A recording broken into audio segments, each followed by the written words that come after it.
وہ کہ وہ فلاں ولی، وہ فلاں ولی، تیرے باپ کے گھر کی ولایت سمجھ رکھا ہے؟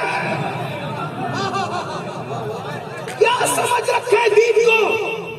دین کو تماشا بنانے والوں، ولایت کا مطلب کیا ہے پتہ ہے آپ کو؟ ولی کی پہلی پہچان کیا ہے؟ ولی کی پہلی پہچان ہاں کہ وہ دنیا سے یوں بیگانہ ہو جاتا ہے، یوں دنیا سے یوں بیگانہ ہو جاتا ہے، ہاں ہاں یوں بیگانہ ہوتا ہے جیسے کوئی مسافر، جیسے کوئی مسافر۔ ولایت کا ادنا درجہ یہ، ادنا، کوئی ولایت ادنا نہیں ہوتی لیکن ادنا درجہ یہ ہے جب وہ عبادت کرتا ہے تو اللہ اکبر کی صدا لگاتا ہے، تو جب تک رب اکبر کہ جلووں کا مشاہدہ دل کی آنکھوں سے نہیں کر لیتا پھر وہ ثنا کی طرف آگے نہیں بڑھتا۔ یہ بڑی منزلیں ہیں میرے عزیز، ہم نے آپ نے کیا سمجھ رکھا ہے؟ جس کی زندگی کا قدم کبھی سنت کے خلاف نہیں ہوتا۔ غوث پاک کہتے ہیں کوئی ہوا میں اڑے پانی پہ چلے ولی مت سمجھنا جب تک وہ میرے نانا کی ہر سنت کا پابند نہ۔ ایک شخص غوث پاک کی خدمت میں کیلے لے کر آیا، حضور کیلے کھائیں، فرمایا رکھ دو تاک میں۔ ہفتے بھر کے بعد آئے تو کیلے پڑے ہوئے تھے، تو کہا کہ کیلے یہاں رکھے ہوئے میں آپ نے کھایا نہیں؟ فرمایا جی تو چاہتا تھا کھانے کو لیکن غور کرتا رہا کہ حضور نے اپنی زندگی میں کھایا یا نہیں کھایا، اور اگر کھایا تو کس شان سے کھایا یہ غور کرتا رہا۔ یہاں پیٹ بھرنا مقصد نہیں ہے، یہاں تو یار کی سنت ادا کرنے کے لیے ہے۔ بابا قطب الدین بختیار کاکی نے دیکھا غریب نواز گھٹنوں میں سر رکھ کے رو رہے۔ کون غریب نواز؟ جس نے 90 لاکھ کافروں کو ایمان کی دولت عطا کی، وہ غریب نواز گھٹنوں میں سر رکھ کے رو رہے۔ پوچھا حضور کیوں رو رہے؟ فرمایا بیٹے تو نے تو آج دیکھا، 40 سال سے یہی کیفیت ہے کہ جب اکیلے ہوتا ہوں تو روتا ہوں، اور اسی خوف کی وجہ سے 40 سال سے میں نے آسمان کی طرف نگاہ نہیں کی۔ کہا حضور کیوں؟ کہا شرم کی وجہ سے۔ کہا کیا شرم؟ کہا ایک ایسی بات ہو گئی جس کی وجہ سے شرم اتنی ہے، آسمان کی طرف 40 سال سے نہیں دیکھا۔ کہا کیا شرم؟ تو کہا کہ ایک دن وضو کر رہے تھے اور وضو میں انگلیوں کا خلال کرنا نبی کی سنت ہے، جلدی جلدی میں بھول گئے، بھول سے یہ سنت چھوٹ گئی، اب شرم آتی ہے کہ قیامت میں اللہ کو منہ کیا دکھائے گا۔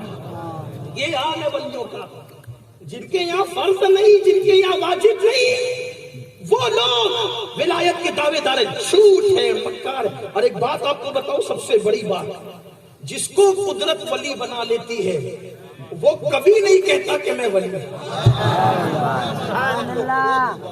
دنیا اس کے چرچے کرتی ہے، دنیا کیسے؟ میرے مرشد حضور غوث پاک کو کسی نے کہا آپ کو یہ کیسے پتا چلا کہ آپ ولی ہیں؟ آپ کو یہ کیسے پتا چلا کہ آپ ولی ہیں؟ غوث پاک فرماتے جب میں چھوٹا سا بچہ تھا 3-4 سال کا، جب ہی مجھے پتا چل گیا تھا کہ میں ولی ہوں۔ تو کہا کیسے؟ تو کہا جب میں مدرسے جاتا تھا تو میرے ساتھ فرشتے آگے پیچھے میرے ساتھ چلتے تھے، مدرسہ پہنچانے کے لیے میرے ساتھ مدرسے تک آتے تھے، اور مدرسے کے بچوں کو کہتے تھے اٹھو اللہ کے ولی کو جگا دو، اٹھو اللہ کے ولی کو جگا دو۔ تو فرشتے مجھے ولی کہتے تھے، میں جان گیا کہ میں اللہ کا ولی ہوں۔ اسی لیے تو مولانا جمیل الرحمان کہتے ہیں کہ فرشتے مدرسے تک ساتھ پہنچانے کو جاتے تھے، فرشتے مدرسے تک ساتھ پہنچانے کو جاتے تھے۔ یہ دربار الہی میں ہے رتبہ غوث اعظم کا، یہ دربار الہی میں ہے رتبہ غوث اعظم کا۔ تو ہم متقی نہیں ہو سکتے، اس لیے ہم ولی کیسے ہو سکتے ہیں؟ تب آسان طریقہ کیا ہے؟ متقیوں کا دامن پکڑو، یہی مسئلہ ہے۔ اپنا ہاتھ ان کے ہاتھ میں دے دو۔ اگر اپنا ہاتھ غوث پاک کے ہاتھ میں چلا گیا تو چونکہ وہ ہے اللہ کے دوست، وہ ہے اللہ کے دوست، تو ان کی دوستی اللہ کے ساتھ ہے، ان کی دوستی اللہ کے ساتھ ہے۔ اب ہم ان کا دامن پکڑ لیں گے تو ہماری دوستی بھی اللہ کے ساتھ انڈائریکٹ ہو جائے گی۔ ہم ان کے، وہ ہے تیرے تو وہ ہم تیرے، اس سے بڑھ کر تیری سمجھ اور وسیلہ کیا ہے؟ تو ہم ان کے اس طریقے سے ہو جائیں، لیکن ان کا ہوگا کوئی کیسا؟ اللہ اکبر۔ مرشد سرکار غوث پاک نے فرمایا بار بار کون کو صدا دی جاتی ہے، ندا دی جاتی ہے، آواز دی جاتی ہے، غوث پاک کے غلاموں اللہ اکبر۔ آج 95% لوگ نماز سے دور، چہروں پہ داڑیاں رکھنے سے دور، حرام مال میں ڈوبے ہوئے لوگ، جھوٹ میں ڈوبے ہوئے لوگ، آپ مجھے بتائیں نا، سرکار غوث پاک نے فرمایا بے نمازی مر جائے اسے مسلمان کے قبرستان میں دفن مت کرو۔ آپ مجھے بتائیں جو غوث پاک بے نمازی کو جب مسلمانوں کے قبرستان میں گوارا نہیں کرتے تو غوث پاک بے نمازی کو اپنے قادری سلسلے میں کیسے گوارا کریں گے؟ اللہ اکبر۔ آپ نے نہیں جانا قادریت کیا ہے اور قادری مرید کی شان کیا ہے۔ بات میں دو کرنے چلا تھا، مجھے دو واقعات غوث پاک کے بارے میں بتانے تھے اور گزر جانا تھا، لیکن آپ بہت اچھے سے سن رہے ہیں تو میرا دل کہتا ہے کہ میں ایک بات آپ کو بتاؤں۔ جو قادری ہو جاتا ہے نا قادری، اس کے بال بال سے نور کی شعائیں پھوٹتی ہیں، اس کے بال بال سے نور کی شعائیں پھوٹتی ہے۔ اور قادری سلسلے کا مرید، دیکھو کوئی دوسرے سلسلے کے لوگ برا نہیں مانے، اس لیے کہ ہم سنی ہر سنی کو قادری سمجھتے ہیں۔ جو چشتی ہے وہ بھی قادری ہے، جو نقشبندی وہ بھی قادری ہے، جو سروردی وہ بھی قادری، سب قادری ہے، یعنی جو غوث پاک کو مانے وہ قادری ہے۔ ہاں ورنہ ہندوستان میں تو ہم قادری یہ کہتے ہیں، قادری لوگ، ہم قادری لوگ خود کہتے ہیں ہندوستان میں پیدا ہونے والا کسی سلسلے سے مرید ہو وہ پیدائشی چشتی ہے، اس لیے کہ غریب نواز کے دیار میں رہ کر کوئی چشتیت سے دور رہ کر کبھی رسول اللہ تک پہنچ نہیں سکتا۔ اسی لیے ہماری دعاؤں کا حصہ ہے، ہماری دعاؤں کا حصہ ہے الہی تابوت خورشید ماہی چراغ چشتیہ را روشن۔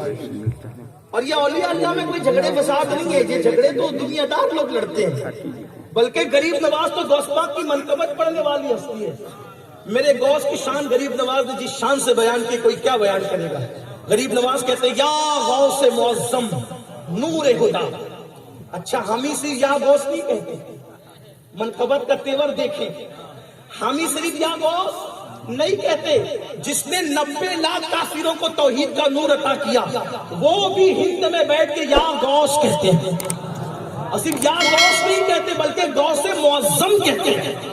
اور لوگ نبی کو نور نہیں مانتے، یہ تو غوث پاک کو بھی نور مانتے ہیں۔ کیا کہتے ہیں؟ یا غوث معظم نور خدا مختار نبی مختار خدا سلطان دو عالم قطب اولا حیرات جلالت اور سبحان اللہ۔ آپ نہیں سمجھے ہوں گے، لیکن آپ کو یہ بھی میں نہیں کہنا چاہتا کہ بغیر سمجھے بول دو سبحان اللہ، یہ نہیں کہنا چاہتا۔ اگر آپ کہہ دیں تو آپ کو روکوں گا بھی نہیں، لیکن اتنا ضرور ہے کہ یہ محبتوں کی نشانی ہے۔